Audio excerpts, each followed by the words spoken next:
Ya, masuk. Assalamualaikum. Waalaikumsalam. Silakan duduk, Bu. Mbak. Yang nyaman duduknya ya. Sebelumnya boleh memperkenalkan diri dulu. Iya boleh. Sebelumnya perkenalkan nama saya Tiara. Saya seorang kerja ya Bu ya. Saya berasal dari Bekasi. Begitu. Terus bisa saya panggil siapa nih? Mbak Tiara atau Ibu atau siapa nih? Mbak aja, Mbak aja ya. Oke, Mbak. Terus Mbak Tiara sebelumnya tinggal di mana ini? Saya kebetulan di salah satu perumahan di daerah Bekasi. Oh, ya, Lumayan. Terus tadi gimana jalannya? Agak lumayan jauh, tapi 1 jam hampir 2 jam kali. Karena ini weekend kan ya Bu ya. Ya, Jadi macet agak pasti tuh macet di depan situ tuh pasti. Iya betul, macet Aduh. banget kan. Itu Bekasi ya, Bekasi kan agak jauh ya lumayan. Iya. Waduh, rela-rela ya kesini ya, sangat jauh. Terima kasih sebelumnya ya. Sebelumnya saya kenalin diri dulu ya. Perkenalkan, nama saya Dea Hadianti. Di sini saya sebagai konselor ya. Jadi Mbak datang ke sini niatnya mau konseling ya. Sebelumnya aku mau nanya dulu nih, kabar Mbak gimana? Kalau dari saya sih secara fisik dan kesehatan saya alhamdulillah baik ya Mbak ya. Alhamdulillah, cuma mungkin secara apa ya, berarti tuh kayak lagi ada sesuatu yang nggak enak gitu. Makanya kesini ya. Iya betul, makanya saya sini. Kalau nggak ada apa-apa nggak mungkin sini saya gitu. Terus sebelumnya Mbak pernah ngelakuin konseling sebelumnya? Sesi konseling, kalau sesi konseling sih belum pernah sejauh ini saya ya, karena saya lebih sering bercerita sama teman saya gitu. Makanya setelah saya merasa sendiri daripada daripada dipendam sendiri, saya akhirnya datang ke sini. Tapi Mbak tahu konseling itu apa? Konseling kalau yang saya tahu sekilas saja sih, konseling itu lebih ke kayak apa ya, seorang individu mencurahkan apa yang dirasanya mengganjal atau dirasanya satu permasalahan kepada yang lebih ahlinya untuk bisa lebih mendapatkan solusi atau lebih apa ya, biar tidak dipendam aja gitu. Itu sekali yang saya tahu. Itu Mbak udah cukup apa ya, kayaknya udah mengerti dari proses konseling, terus apa itu konseling gitu ya. Terus di sini ya sih tadi udah bener ya, konseling itu kayak ya Mbak bisa curhat, bisa mencurahkan apa yang Mbak rasakan ke saya, terus saya bisa menjadi pendengar yang ya mungkin sedikit bisa membantu permasalahan Mbak. Tapi balik lagi, yang menyelesaikan masalah ini itu ya Mbak sendiri gitu. Terus sebelumnya di sesi konseling ini ada asas ya, itu ada asas kerahasiaan. Jadi Mbak mau cerita apapun tentang apapun ke saya itu tidak bakal bocor lah keluar kayak gitu. Kerahasiaannya pasti terjamin. Jadi udah siap? Siap, insya Allah saya boleh. Oke, relax ya, tenang. Mbak bisa mencurahkan apa saja, bisa menceritakan apa saja, bisa kasih tahu apa yang sedang Mbak rasakan. Terus kalau saya boleh tahu apa yang sedang Mbak rasakan atau lagi ada apa nih?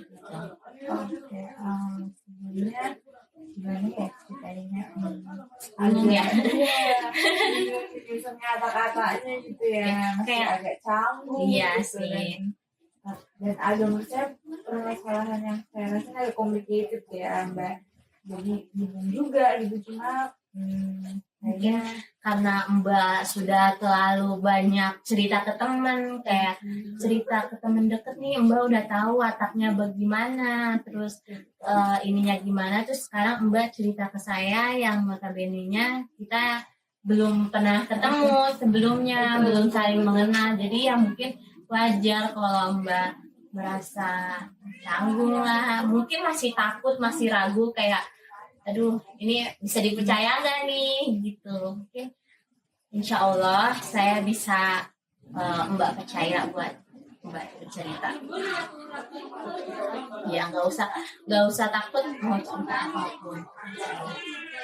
oke, mungkin jadi permasalahan yang saya lagi hadapin ini sebenarnya kan saya punya satu teman ya, nggak teman dekat, dekat banget bisa dibilang, mungkin kayak sahabat kan ya. Bestie ya, bestie banget gitu kan. Saya dari saya bilang saya apa-apa sama dia, saya ceritain semua tentang aku sama dia, dan kebetulan kita memang sudah berteman selama lama dari masa sekolah, dari sekolah menengah pertama SMA ya, dari SMA ya. ya, karena dia juga pindahan kan, dan kebetulan dia pindah itu dekat sekitar rumah saya, jadi kita sekolah yang sama, jadi saya Udah sekolah sama, rumah juga dekat gitu, jadi otomatis kan orang tua kita pun juga udah nganggap kita satu sama lain kayak anak gitu ya. Jadi kayak saya sering main ke rumah dia sering main ke rumah saya, bahkan kadang kita nginep atau apapun tuh kita lakukan berdua gitu kan. Iya. Itu kita ya Mbak ya. Udah bestie banget tuh ya. Betul, dan kebetulan alhamdulillahnya kita juga dapat kerja di satu tempat yang sama gitu. Tambah bestie banget kan. Kayak udah teman rumah, teman sekolah, sekarang teman kerja juga. Wah, kayak benar-benar kayak saudara gitu. Dan udah lumayan lama juga kita kan kerja di situ dari awal-awal lulus sampai sekarang. Tapi saya juga sekarang alhamdulillah masih kerja dan udah mulai lanjutin kuliah kan. Kuliah juga. Iya. Temennya? Kuliah, temen saya enggak, karena dia fokusnya kerja, dia lebih butuh untuk kerjaan dulu. Cuman sejauh ini sih masih baik-baik aja. Tapi saya nggak tahu nih bu kenapa akhir-akhir ini sekitar 2 atau 3 bulan ini teman saya ini jadi bersikap beda gitu. Dia jadi kayak gimana ya, kayak nggak kayak, menurut saya sih nggak kayak dia yang saya kenal gitu. Nggak kayak biasanya gitu ya. Itu dari apa ya, dari tatapannya, dari gesturnya, dari tingkah lakunya menurut saya beda. Dia jadi ngejauh, kayak memberi jarak di pertemanan kita ini. Saya nggak tahu sebenarnya, awalnya saya nggak tahu, saya bertanya-tanya gitu kan kenapa ini, padahal setahu saya hubungan kita selama ini baik aja, nggak ada perselisih pahaman apapun, nggak ada ribut-ribut apapun gitu kan. Sebelumnya nggak ada masalah atau apa gitu? Enggak, kita baik-baik aja. Makanya saya bingung gitu, karena kita nggak ada kelihatan debat apa gitu kan. Bisa kalau orang menjawab kayak gitu karena kita ada sesuatu perbuatan salah atau gimana gitu, ada perdebatan gitu lah ya, pokoknya berantem lah sebelumnya. Ini sih enggak, masih baik-baik aja, masih kayak komunikasi oke. Kan kita karena mungkin rumah yang dekat juga dengan modus base itu, kadang kerja juga kita lebih sering bareng kan, dan karena kita di posisi yang sama, jadi tempat kerja kita pun di satu shift aja gitu, dari pagi sampai siang aja. Jadi kadang kita berangkat pulang kerja atau berangkat kerja pun bareng gitu kan, karena biar gak ada teman lah ya gitu, biar nggak sampai yang namanya kerjaan sendiri kan karena nggak bete gitu ya. Kalau ada teman kita bisa ganti-gantian ya. Dan memang sedekat itu, cuman memang setelah yang tadi saya bilang itu kita jadi agak menjauh itu, dari situ kita udah nggak pernah bareng. Kayak dia lebih milih kadang bawa motor sendiri, kadang dia malah lebih milih kayak ojek online gitu. Padahal biasanya bareng ya. Saya kan jadi kayak tanya kenapa gitu, kok dia kayak gitu kok nggak ada bilang kalau misalkan udah bareng gitu, nggak apa alasannya apa. Padahal kan dibandingkan harus ojek online, terus lagi besar-besar dan kita kerja di tempat yang sama di waktu yang sama, ya bisa bareng aja karena gitu ya arahnya sama gitu. Betul. Waktunya juga sama, tujuannya sama gitu. Ya dari situ saya kayak kok dia kayak jaga jarak, kok dia jadi kayak nggak mau deket-deket saya, gitu dari saya bilang mukanya jadi kayak ketus, sinis gitu sama saya bingung ya Iya. kenapa gitu. Terus setelah saya cari Cari-cari, tahu ya, cari gitu ya, tahu. kayak mikir-mikir lagi, Apa lagi nih? kayak sedikit introspeksi lagi gitu ya, apa nih yang bikin dia jadi kayak Ya, gini? apa yang di dalam diri kita yang berubah atau apa Ya gitu kan? kita nggak tahu ya, kalau kita nggak tahu Tanpa sadar gitu Iya, ya. betul. Terus kan kita kerja kan banyak orang ya, terus ada juga mungkin dia yang deket, dia cerita dia kan jadi kayak berpaling dari saya, bukan berpaling apa yang namanya, kayak menjauh dari saya tuh Dan dari berteman, satu orang iya. yang lain. Nah saya kayak cari tahu, tanya si ini kenapa sih dia ada gitu. cerita nggak sih gitu, dia ngobrol nggak sih, kenapa gitu, kayak bisa jelasin kayak lu tahu kan kita berdua tuh sedikit apa, tapi kok saya ngerasa dia ngejauh. Saya tanya dulu sama orang yang teman barunya dia, dan dia karena dia mungkin tahu kita sedikit apa, jadi dia nggak sungkan juga cerita ya. Dia cerita katanya karena dia tuh kayak iri deh sama lu, dia bilang gitu kan. Irinya kenapa? Nah saya juga kenapa iri, kita kan kenal udah banget, masih dia sih teman sedekat sebesi itu sama kita punya iri dengki yang kayak gitu kan. Terus lah masa ada teman yang saya tanya itu bilang masa saya nggak sadar gitu katanya. Dan memang sih ya, alhamdulillah saya tuh dari 2-3 bulanan ini tuh udah naik pangkat ya Bu. Jadi faktor teman Mbak Iri itu iya, jadi salah itu. satunya bisa jadi itu kata orang kedua Indonesia, teman yang dia dekat dia sama dia sekarang ini. Sekali saya nggak mungkin masih iya teman saya sedekat itu iri ya sama saya. Mungkin kita nggak berekspek dia iri ya, gitu, karena apalagi kita udah nganggep dia tuh kayak teman saudara kayak gitu. Itu terus kata saya nggak mungkin gitu, masa dia iri gitu, karena awal-awal kan kita jauh tuh 2 bulan belakangan ini. Nah awal-awal sebulanan saya setelah naik banget tuh dia kayak masih oke, kayak ini selamat ya gitu, kayak turut happy gitu ya, jadi kayak support saya juga. Cuman makanya saya bilang masa iya sih gitu kan.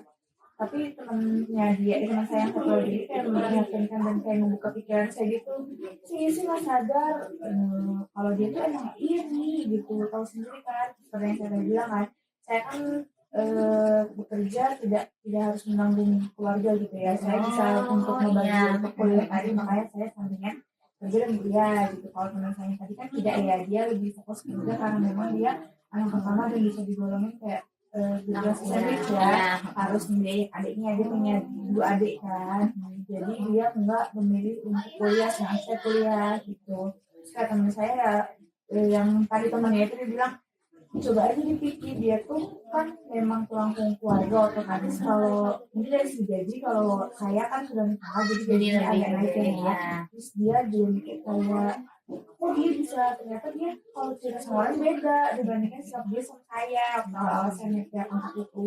Katanya kok dia bisa naik sih perasaan kerjanya sahabat saya ini, kerja saya sama dia bareng-bareng gitu ya. Dia tahu kan kerja saya sama aja kok bisa dia yang diangkat gitu kan. Jadi ini katanya dari situ, mungkin karena dari segi ekonomi dia lebih pikirnya harus lebih berpenghasilan yang banyak kali ya. Jadi kayak gitu lah pokoknya, iri gitu sama saya kaget kan gitu ya di situ kayak Mbak suka kayak ya ampun masih gitu kan, masih deket saya sampai kayak gitu. Kayak ngomong aja cerita aja gitu nggak apa-apa kan, kita kenal bukan cuma sebulan 2 bulan ya, udah lama banget. Dan dia sampai kayak saudara sendiri, sampai hal kecil apapun pasti diceritakan kan, kayak gini dia kayak gitu dan lebih milih ke orang lain dengan penjelasan yang menurut saya enak banget kayak gitu ya, kayak gitulah dari sisi negatif ya. Jadi sebelumnya tuh emang tempat apa kerjanya tuh sama gitu, satu bagian kayak gitu. Terus kalian masuknya sama atau enggak? Sama kan. Iya. Jadi mungkin dia tuh mikir kita kan bareng-bareng masuknya, terus habis itu kayak tempat bagiannya juga sama, kenapa ya kamu yang jadi dinaikin gitu ya. Kita benar-benar mulai dari nol banget kan, makanya kita bisa dapat tempat yang sama karena kita kayak aneh-aneh tempat kerja, ngelamar-ngelamar tuh bareng, dan kebetulan tempat ini kita nggak terima secara bersamaan gitu. Jadi dari awal memang bareng. Cuman kan mungkin saya nggak tahu ya, itu kan dari putusan dari atasan juga. Jadi Iya saya sih, kan juga kita nggak tahu ya. mungkin dia merasa kita kerjanya sama, tapi kan saya nggak tahu penilaian dari atasan seperti apa. Dan saya juga bukan nggak bersyukur ya, bersyukur banget, tapi kayak kenapa dia kayak nyalahin saya, kan saya juga ya mungkin itu rezekinya saya, karena saya orang kan rezekinya berbeda ya. Sedangkan dia malah jadi menghakimi kayak gitu. Dan kalau ketemu tadi kayak itu jadi ketus gitu, kalau jawab kayak marah gitu. Sedangkan saya ngerasa nggak ada masalah apa-apa gitu. Ternyata setelah saya cerita tadi itu ya itu dia katanya iri. Dan jadi karena saya bisa naik pangkat tadi, udah gitu ternyata mungkin selama ini dia saya tanya aja di dalam itu, katanya selama ini dia memang tidak terlihat iri, tapi kan dia mencoba memendam, kayaknya mungkin dia ngerasa kayak kita teman dekat banget ya. Sekarang saya bisa kuliah gitu, saya bisa sambil kerja juga, Ya, nggak ada beban lah gitu ya, berbanding kebalikan. iya betul. Ternyata dia selama ini kayak oke aja, padahal ternyata enggak gitu. Pas dia sama teman saya yang satu lagi kayak gitu, dia tuh sebenarnya memang udah lama iri sama saya, cuma kayak dia pendem aja. Dia mikir kayak ya nggak apa-apa, dia bisa kuliah sekarang, mungkin dia bisa kuliahnya nanti gitu, jadi dia bisa mengajar, misalnya bisa mencapai apa yang saya capai juga, cuma tidak di waktu yang sama gitu. Tapi setelah saya ternyata naik pangkat juga, dia malah dirinya nggak bisa diredam lagi. Iya, gitu kan. malah meluap-luap ya ininya. Jadi dia malah melampiaskannya langsung kelihatan gitu kan, langsung jarak, langsung bersikap ketus gitu. Terus sebelumnya kan Mbak nih udah tahu ya kenapa nih teman Mbak nih bersikap kayak gitu kan. Terus sekarang saya mau nanya, Mbak pernah ketemu lagi gak sama dia? Maksudnya tuh kayak ngobrol lagi sama dia yang notabene-nya sekarang Mbak udah tahu gitu permasalahannya seperti itu gitu. Kalau ngobrol lagi kayak biasa, kayak pas dia belum kelihatan iri sama saya itu belum ya, karena kan yang tadi saya bilang dia setiap ketemu atau apapun kayak jadi Menghindar iya, gitu. selain menghindar, karena saya cuma nanya apa pun jawabannya jadi ketus, jawabannya jadi kayak marah, terus langsung kayak buru-buru mau pergi gitu. Jadi saya sendiri pun Susah nggak ya bisa, kayak nggak bisa buat untuk kayak untuk ceritanya gitu. Kalau misalkan lewat WhatsApp atau apapun, saya nggak tahu, belum pernah nyoba. Tapi selama permasalahan dari 2 bulan belakangan ini, saya juga udah nggak pernah lihat dia update story gitu, atau takut saya belum coba ngajak dia, cuman saya takutnya dia ngajakin saya atau apa, atau mungkin dia meng-hide saya, nggak tahu. Tapi saya belum pernah coba hubungin secara baik secara langsung atau baik secara apa gitu. mungkin hal yang bisa dilakukan oleh Mbak ya sekarang coba komunikasi lagi sama dia gitu, perbaiki komunikasi Mbaknya ke dianya, gimana jelasin ya, bisa lewat WA, bisa secara langsung. Mungkin dia masih ketus-ketus ya, coba tapi dicoba lagi gitu, jelaskan apa yang menjadi permasalahan kalian gitu. Saya belum nyoba sih yang buat itu, karena saya susah mengimbanginya ya, karena kalau dari dia sendiri nggak mau, gimana kita bisa untuk mendekati dia, untuk coba ngobrol baik-baiknya gitu. Saya takutnya malah jadi dia makin meluap ya emosinya. Terus kalau di tempat umum kan susah ya, kita kan justru kalau masalah ini selain takutnya dia menolak, setelah dia menolak untuk benar gimana ya sikapnya dia yang main jauh itu, jadi di rumah pun jadi susah untuk ketemu. Kadang kalau kita kan namanya kerja di tempat yang sama, di beberapa tempat itu sama ya, Iya. Jadi sekarang saya sudah tidak ada selangkah di atas dia, tapi kita kan waktu itu sama ya liburnya. Saya coba untuk temuin dia pun selalu bilang nggak ada, atau lagi pergi, atau lagi main, atau lagi sama dia kan punya pacar juga ya, lagi pergi sama pacar kemana lagi. Tapi kan selama 2 bulan itu masa iya setiap minggu pergi kayaknya menghindar ya, seperti dan orang menghindar. tua itu kan saya tanya sama orang tuanya kalau ke rumah, saya pernah dulu seperti ke rumahnya gitu ya.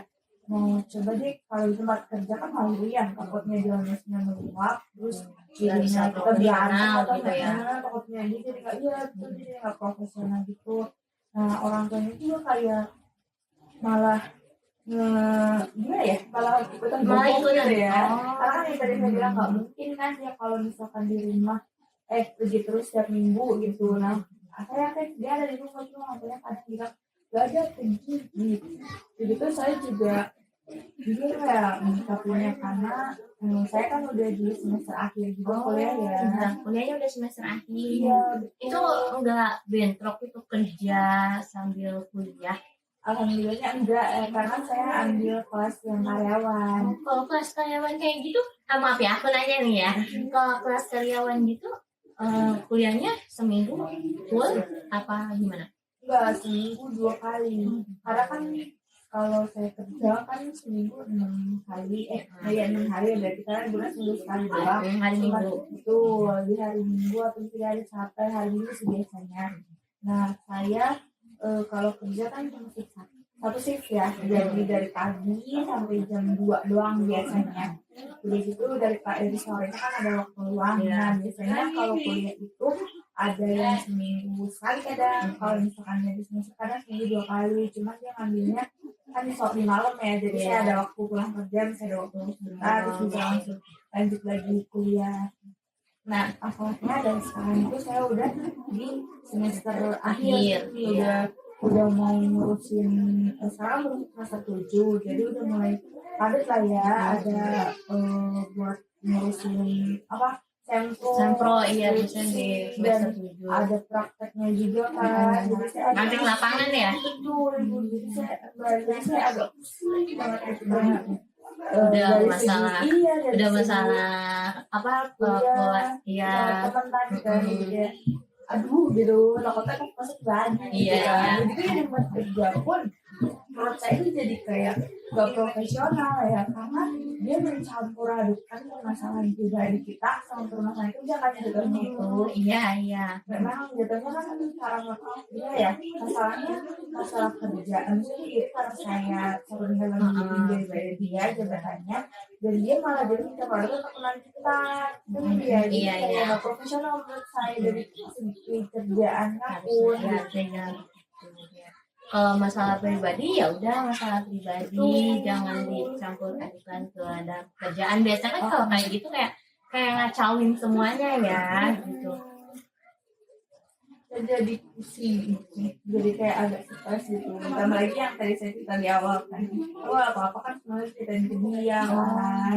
Jadi saya sedangkan menurut saya semester yang mau akhir ini itu dia ada yang mulai padat terus butuh teman cerita kan. Sedangkan teman cerita saya satu-satunya paling dekat yang paling saya percaya ternyata dia tidak seperti yang saya pikirin gitu kan. Ternyata dia juga tadi iri gitu kan sama pencapaian. Malah jadi ada permasalahan lah sama dia gitu ya. Harusnya kan kamu cerita ke dia kayak gitu. Terus sekarang malah ada masalah sama dia gitu.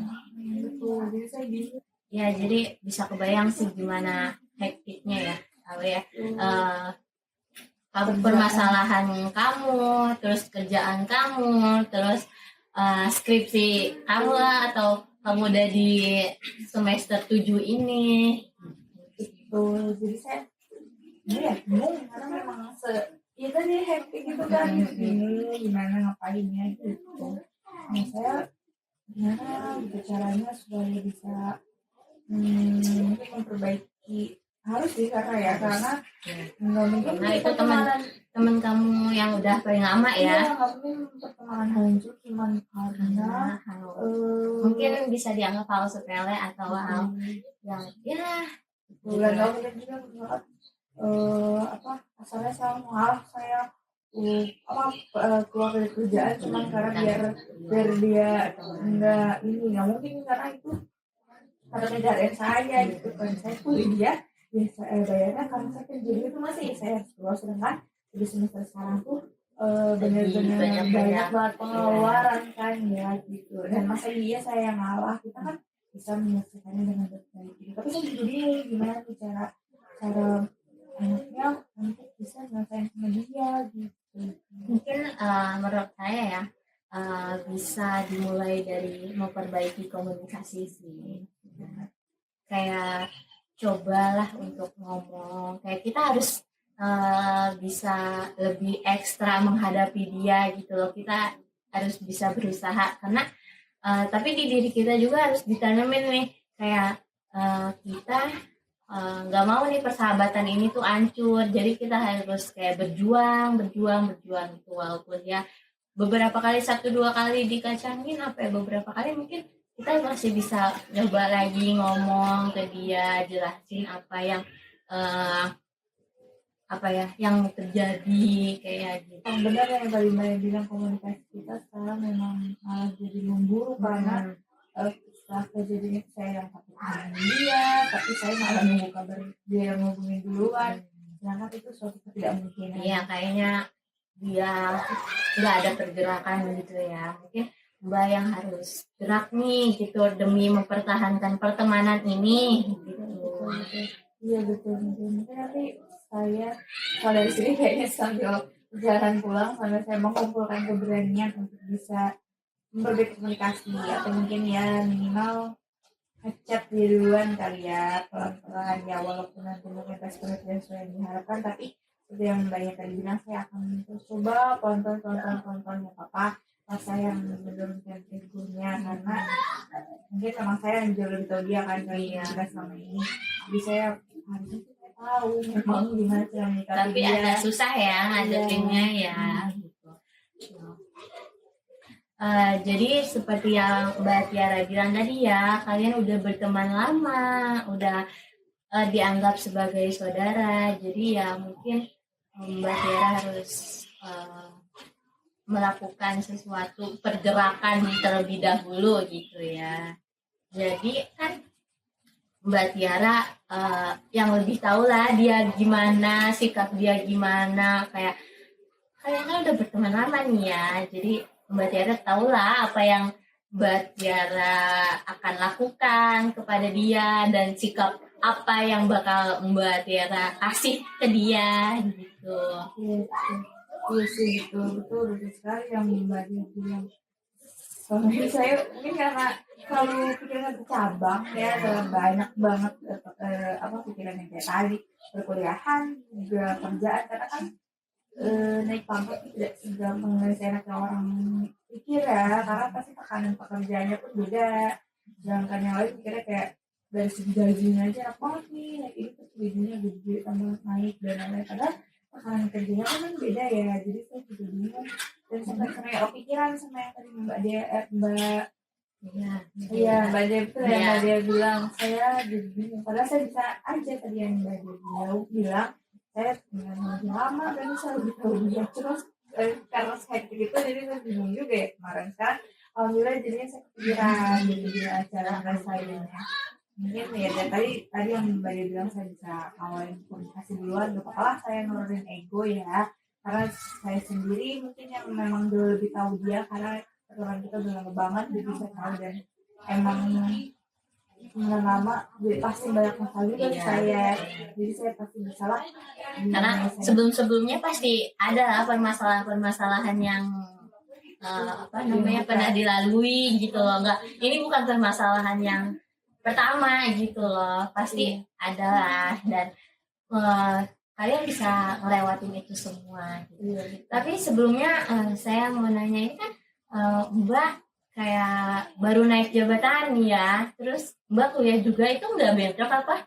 Enggak sih, sejauh ini saya masih bisa ngatur waktu, masih bisa, kalau dari waktu sih sebenarnya mana-mana aja saya bisa ngaturnya, cuman dari waktu aman, tapi dari permasalahan ternyata tidak aman ada aja ya yang ada yang paling nggak nyangka ini masalah ini gitu. Karena selama ini kita aman-aman aja, dan kalau berantem pun ya bisa langsung diselesaikan kan, mungkin karena nggak kecampur pikiran yang lain-lain, tapi karena kerjaan juga. Iya, kan dari nyangkut kerjaan, terus nyangkut pertemanan dan lain-lain, saya juga lagi sibuk, lagi hektik, banyak banget yang harus dilewatin, jadi gitu pikiran. Udah bingung gimana. Alhamdulillah setelah tadi Mbak Dia bilang, jadi bisa ada buka sedikit harus ngapain, harus gimana nya, apa yang harus pertama-tama dilakuinnya dulu gitu ya. Saya yakin sih bisa pasti lah. Bisa, pasti Mbak Tiara bisa ngelakuin ini semua, dan Mbak harus nanemin ya ke diri sendiri kayak nggak mau nih hancur nih pertemanan ini nih gitu, kayak harus pertahanin kayak gitu, apapun hasilnya nanti Mbak Tiara harus terima, kayak harus kalau dianya masih ngeyel nih, maksudnya kayak masih cuek Mbak Tiara gitu, Mbak harus bisa ngelakuin apa ya, kegiatan-kegiatan yang lain, maksudnya tuh kayak apa ya, ngajakin dia ngobrol terus-terusan gitu, kayak ngelakuin hal-hal yang bisa merubah dia lah gitu, kayak merubah ya pertemanan kalian lebih apa ya namanya, lebih baik lagi kayak gitu. Betul. Oke ya. Terus kalau dari saya akan mencoba untuk langsung hubungi dia lah ya, pelan-pelan. Gak apa-apa lah nanti kalau ditolak bisa lagi gitu. Kan saya nggak mau pertemanan saya rusak cuma karena ini. Saya udah kayak saudara kan, yang bingung. Ini nggak pas kalau nggak dia bilang saya pengen saya. Karena sebelum-sebelumnya saya bisa masih sekali bisa ya. Pasti bisa gitu ya. Terus sebenarnya nih kan kita udah dirasa sudah di ujung ya, proses konseling. Terus saya mau nanya nih, bagaimana perasaannya Mbak nih dalam melakukan proses konseling ini? Sejauh ini sampai sekarang karena udah bisa curahin apa yang anak-anak saya selama ini yang karena nggak punya teman cerita, jadi rasanya jauh lebih plong, jauh lebih kayak nggak ada beban, dan kayak yang tadi sampai nggak kepikiran pun saya jadi kayak oh iya ternyata saya bisa loh ngelakuin rasanya dengan masalah ini, karena mungkin selama ini terlalu banyak yang dipendam, jadi saya sampai bingung gimana rasanya. Tapi setelah saya cerita, setelah saya berani untuk ngeluarin semuanya gitu, jadi kayak oke, bisa lah untuk rasanya kayak gini. Jadi perasaan yang saya rasain itu jadi lebih enak, lebih apa ya, kayak ya kayak ketekan, jadi kayak wah enak, bebas gitu. Alhamdulillah ya bisa membantu gitu ya Mbak ya. Udah, mungkin ada lagi yang mau disampaikan sama Mbak? Nah bisa, tapi saya kan akan coba untuk cerita sama untuk coba hubungi teman saya. Cuma mungkin kan dari yang tadi saya jelasin, mungkin siapa tahu dia juga butuh teman cerita yang ini secara pribadi dia nggak berani cerita sama saya, atau nanti dia mungkin akan lebih sulit untuk cerita lagi, ya nggak apa-apa, nanti saya bisa ada teman saya ya mungkin ya, jadi saya bisa mendengarkan dari dua sisi nih gimana gitu. Jadi nanti juga kan bisa tahu lah gimana enaknya bisa miskomunikasi itu karena apa gitu. Jadi insya Allah kalau misalnya udah ini gak enak bisa ngobrol sama dia, saya ajak sama dia. Ya, ya udah, terima kasih ya Mbak Tiara sudah percaya ke saya, karena Mbak Tiara udah bercerita ke saya, mencurahkan apa yang Mbak Tiara rasakan gitu. Semoga proses konseling ini bisa membantu Mbak Tiara buat lebih baik lagi gitu. Maksudnya persahabatan kalian lebih baik lagi ke depannya gitu. Amin. Ya, terima kasih banyak juga saya senang kepada Mbak Dia karena mau mendengarkan saya, sudah kewajiban saya sih mendengarkan, mau membagi solusi dan makasih gimana ya, ngasih pencerahan. Jadi saya kebuka gimana saya harus ngelakuin cara menyelesaikan ini gitu. Dan terima kasih ya Mbak Tiara. Baik. Kalau begitu saya mungkin langsung pamit karena perjalanan saya agak lumayan jauh banget ya, 2 jam loh dari sini. Jadi saya langsung aja biar tidak terlalu terjebak macet. Saya langsung pamit ya. Terima kasih banyak. Makasih ya Mbak, hati-hati di jalan.